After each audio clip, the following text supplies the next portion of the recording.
What's going on, fellas? So, welcome to another video. Now, this one here came from Great Britain, but as you can see, it looks like something that Deadpool would use to beat Wolverine upside the head with. It looks pretty beat up. You can kind of probably see the graphics card through that hole there.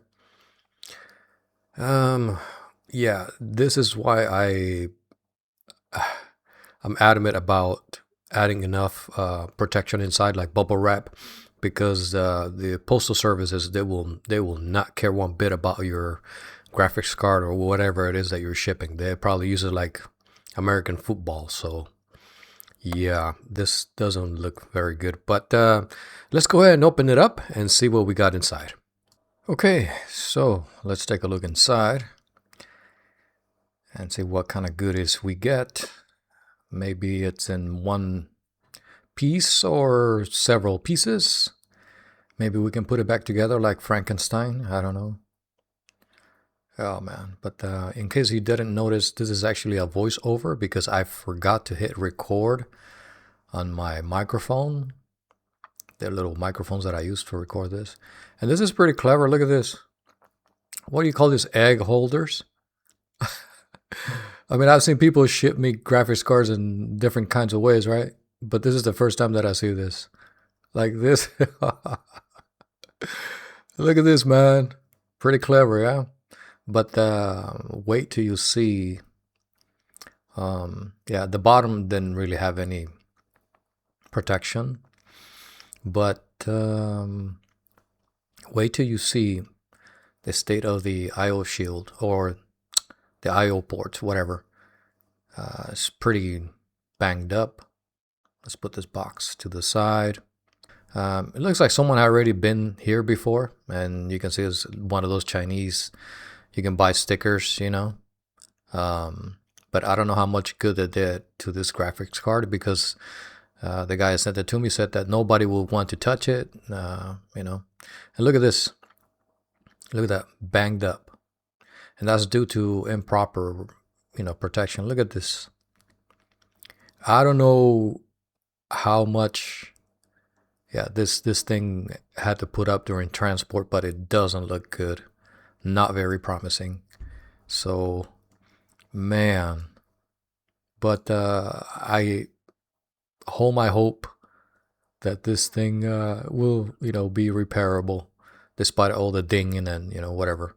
It's not so bad. I've seen worse. Believe me, I have. But first, let's go ahead and take some numbers because even though the customer says that this works, like it posts to a certain extent and then crashes, I still like to check for shorts. It's just my thing. Better to be safe. So PCIe 12 volt, nothing there. 3.3, nothing there. And I don't know why I'm doing this. It doesn't matter, but I am anyway. Let's go to the back and check for PEX. PEX show, yeah, come on. What are you doing? Yep. PEX shows a healthy number, mega ohms, and clocks plus or minus. Everything looks good. So let's go ahead and tear this apart and see what else we find inside.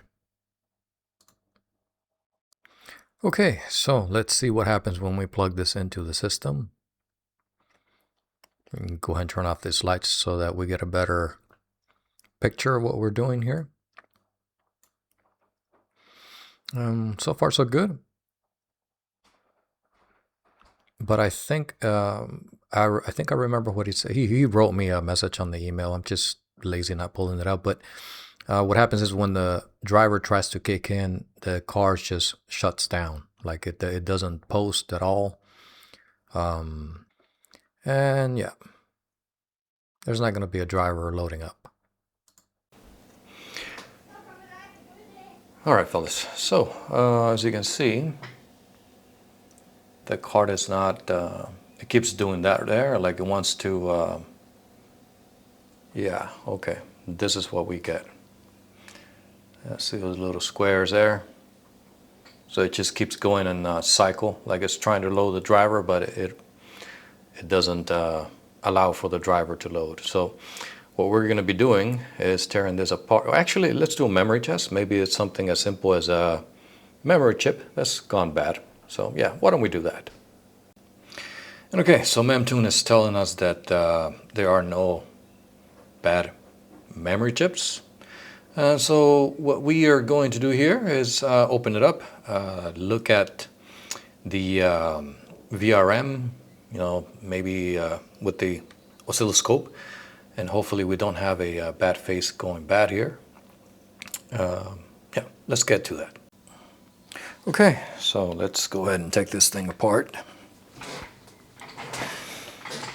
And I'm thinking it's probably going to need a core reball, which is everyone's favorite. I can't tell you how many times I've reballed a core just to find out that the problem is something else. You know, when it's giving you the same symptoms, you know, same artifacts, and you think, okay, this is going to be it. It turns out that, for example, it's been a few times. Yeah, it's been a few times where I think that the core is actually dead because I keep seeing those red, blue, green bubbles that appear on the screen like little comets coming at you, you know, sort of thing. Which it's an indication of the core going bad there, or it's bad.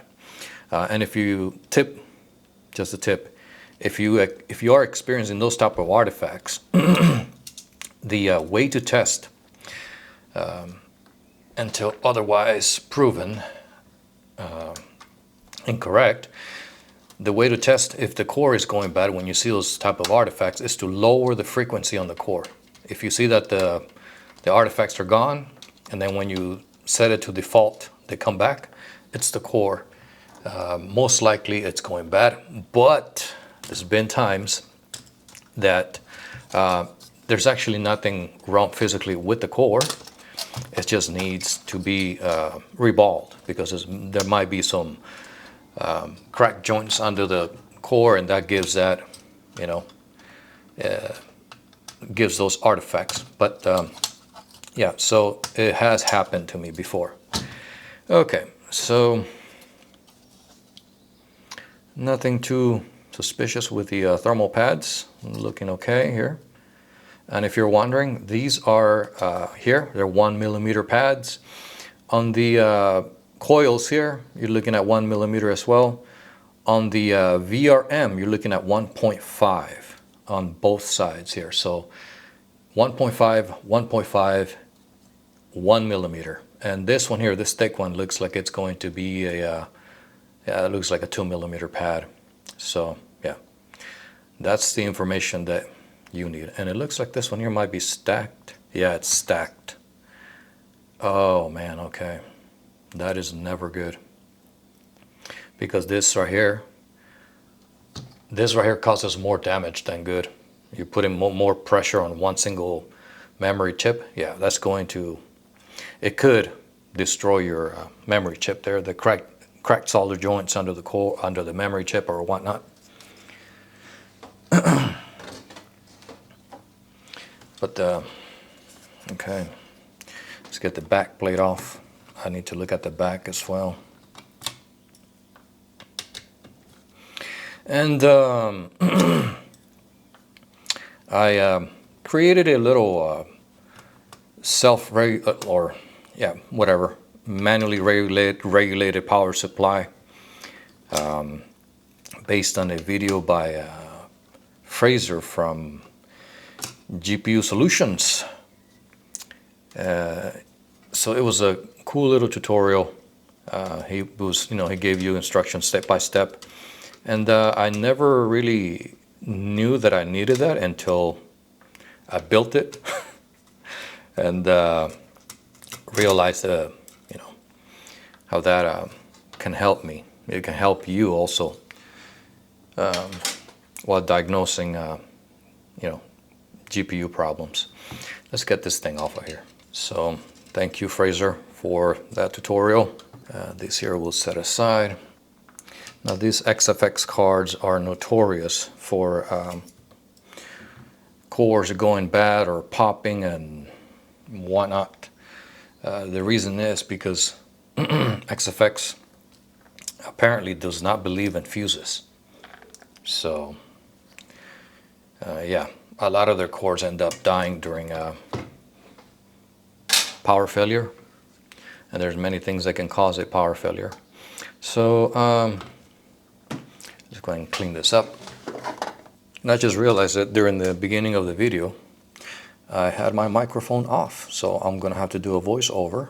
But I also have another 6700 core on another board. That board is actually cracked, and what I'm going to do is reball that core and then have it ready for this one here, because yeah, I want to do that instead of waiting. And if you're wondering, yes, these are 2 GB modules. These are the Samsung BM-HC16 modules. And the price for these things has gone up. Pretty ridiculous, you know, if you ask me, but it is what it is.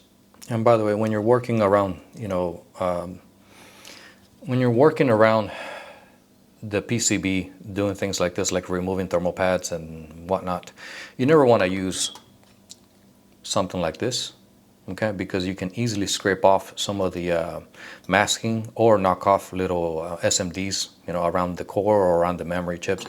You want to use something made out of plastic, you know, so it's less likely to cause, you know, yeah, damage. But okay, so I have to look at these faces on the microscope because I'm noticing something fishy there. Looks like someone has tried to work on these faces. I see flux there. I don't know if you guys can tell that. So this side here, not so much, but this side here, yes. So let me come back to you. Okay, and yes, it does look like someone's been working in this area. But the most concerning thing, I don't think they have done anything to the faces themselves, but the most concerning thing for me is the coils. Let's take a look at what's been done to the coils here. So as you can see, the coils are actually cracked, and there's some flux in between the electrolytic capacitors there and the coils themselves. But you see all 3 top ones are cracked. I have no idea what this was about, or can't even begin to imagine why this looks like this or how this became damaged. Pretty mysterious to me, to be honest.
All right then, do we have our PCIe lanes? Yep, all looking pretty. That's good. Okay, now the question is, are we gonna get a post here?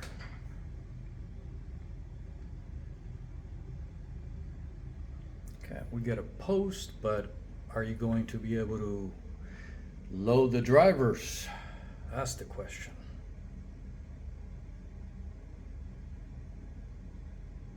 Have we resolved this problem?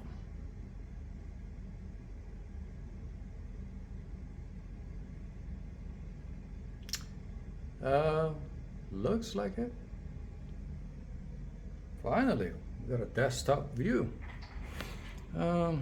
Let's not celebrate yet though. Let's look at the